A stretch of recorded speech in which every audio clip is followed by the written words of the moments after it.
दोस्तों नमस्कार। जनवादी कला मंच में आप सभी लोगों का स्वागत, वंदन, अभिनंदन है। साथियों, आज का विषय है देश में बढ़ती नशाखोरी।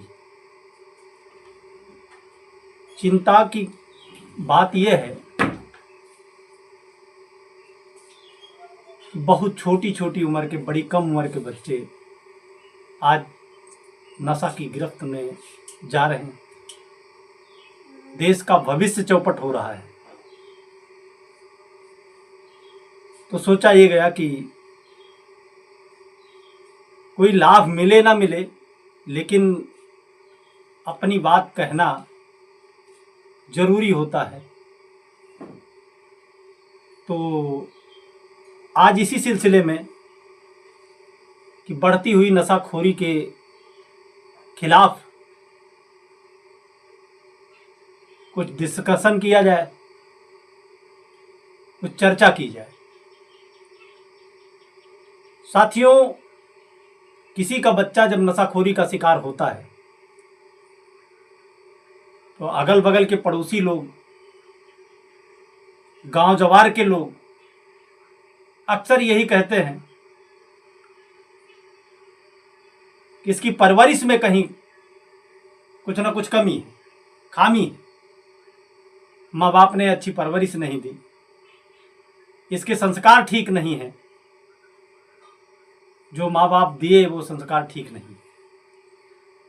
मैं उनसे कहना चाहता हूं, पूछना चाहता हूं,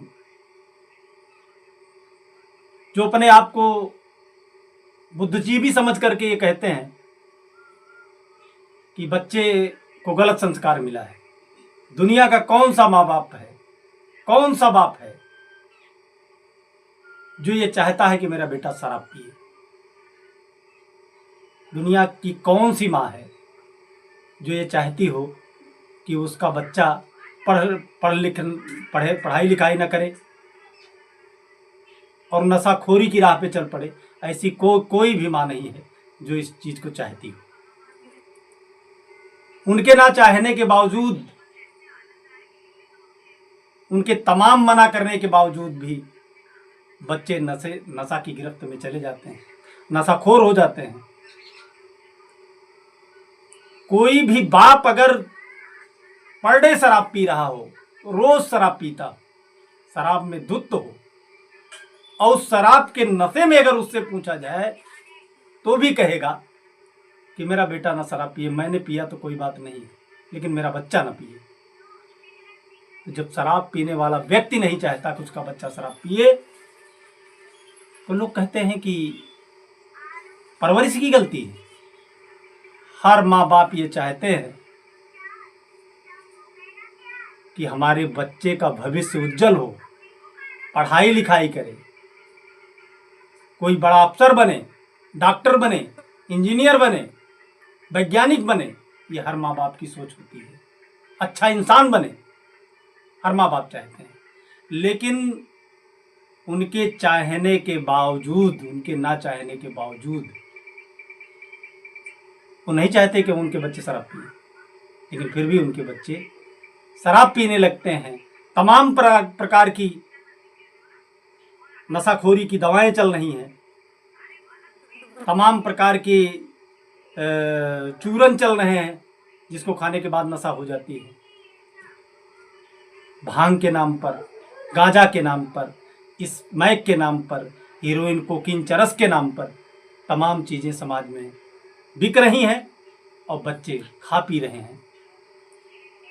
तो मेरा ये मानना है कि परवरिश में गलती तो होती है कहीं ना कहीं, लेकिन सारा जिम्मेदार उसे ठहराना ठीक नहीं होता। कुछ भौतिक परिस्थितियां भी जिम्मेदार होती हैं। हमारे देश की, हम जहां रहते हैं उस परिवेश की परिस्थिति ये है कि पूरे समाज को नशाखोर बनाने का प्रयास चल रहा है, और ये प्रयास कोई और नहीं, समाज दो वर्गों में विभाजित है। एक अमीर वर्ग है और एक गरीब वर्ग है, एक शासक है और एक शोषित है। तो ये नौजवान बच्चे जो आज शराब के नशे में अपने भविष्य को चौपट कर रहे हैं, अगर ये अच्छी पढ़ाई लिखाई करेंगे, अच्छे इंसान बनेंगे, तो शासक वर्ग से सवाल करना शुरू करेंगे। इसलिए इनका नैतिक पतन और इनको अश्लील फिल्में दिखा करके इनका चारित्रिक पतन करना उनके लिए जरूरी हो गया। ये नशाखोरी और ये अश्लील फिल्में, अश्लील गाने, ये देश के गरीब, देश के शोषित, देश के वंचित नौजवानों के ऊपर एक हमला है। साथियों, मुझे हंसी इस बात की पर आती है कि सरकार का आबकारी विभाग, जिसे शराब बेचने का अधिकार मिला है, और सरकार का मद निषेध विभाग, दोनों की जिम्मेदारी आबकारी विभाग के पास है। वही प्रचार करता है कि शराब पीना स्वास्थ्य के लिए हानिकारक होता है, और वही शराब बेचता भी है। उसी के ऊपर जिम्मेदारी है लोग शराब न पिए, और उसी के ऊपर ये भी जिम्मेदारी है कि वो शराब बेचे, जिससे भारी भरकम टैक्स सरकार को मिले। तो बेचने वाला खुद ही प्रचार कर रहा है कि शराब पीना स्वास्थ्य के लिए हानिकारक है। तो साथियों, तमाम संतों, गुरुओं, महापुरुषों ने प्रयास किया अपनी तरफ से, लोगों को समझाया, सुधारात्मक कार्यवाही किया कि लोग नशा न करें, नशा मुक्त रहें। किसी भी दुनिया के किसी भी धर्म में शराब पीना या नशा करना जायज नहीं लिखा गया। तमाम सारी संस्था आई देश के अंदर, बनी, तमाम एनजीओ बने, सबने अपनी तरफ से प्रयास किया लोगों को नशा मुक्त बनाने के लिए। लेकिन समाज में नशाखोरी और बढ़ती गई। तमाम विद्वानों ने प्रयास किया अपनी तरफ से। तो साथियों, मेरे कहने का मतलब है कि सुधार करने से जब चीजें और बिगड़ रही हैं, इसमें बदलाव की आवश्यकता है।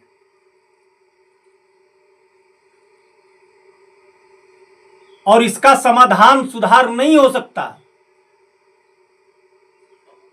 एक एक व्यक्ति को पकड़कर समझाने से कि भैया शराब ना पीजिए, शराब से आपकी आर्थिक हानि, शराब से आपके स्वास्थ्य को नुकसान है। इससे कोई फायदा होने वाला नहीं है।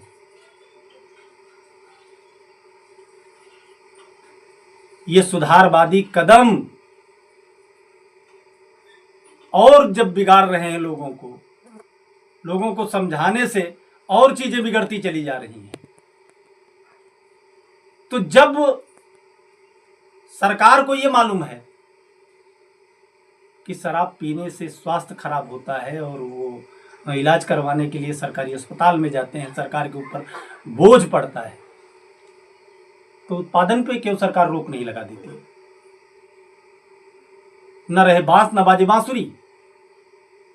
और जितनी संस्थाएं और जितने विद्वान किस्म के लोग भाषण दे रहे हैं कि एक मजदूर आदमी दिन भर में 300 रुपए की दिहाड़ी करता है, 70 रुपए की शराब पी लेता है, 20 रुपए का उसका चिकना हो जाता है, 200 रुपए में उसका घर नहीं चल पाता, गरीबी और जकड़ के रखती है उसको। ये जितने विद्वान लोग हैं वो समाज को ये क्यों नहीं बताते कि पूरा समाज, पूरा गरीब समाज, पूरा मजदूर समाज, पूरा शोषित समाज, पूरा वंचित समाज एक संगठन बना करके और इसके खिलाफ आवाज क्यों नहीं उठाते कि शराब का उत्पादन या नशीली चीजों का उत्पादन बंद होना चाहिए? साथियों, अभी तक जो मुझे समाधान के रूप में आया, ये अंतिम सत्य नहीं है, लेकिन तत्काल मौजूदा परिस्थिति में शराब या किसी भी नशीली वस्तु के उत्पादन को बंद करना ही समाधान है। आज की वीडियो में इतना ही। नमस्कार।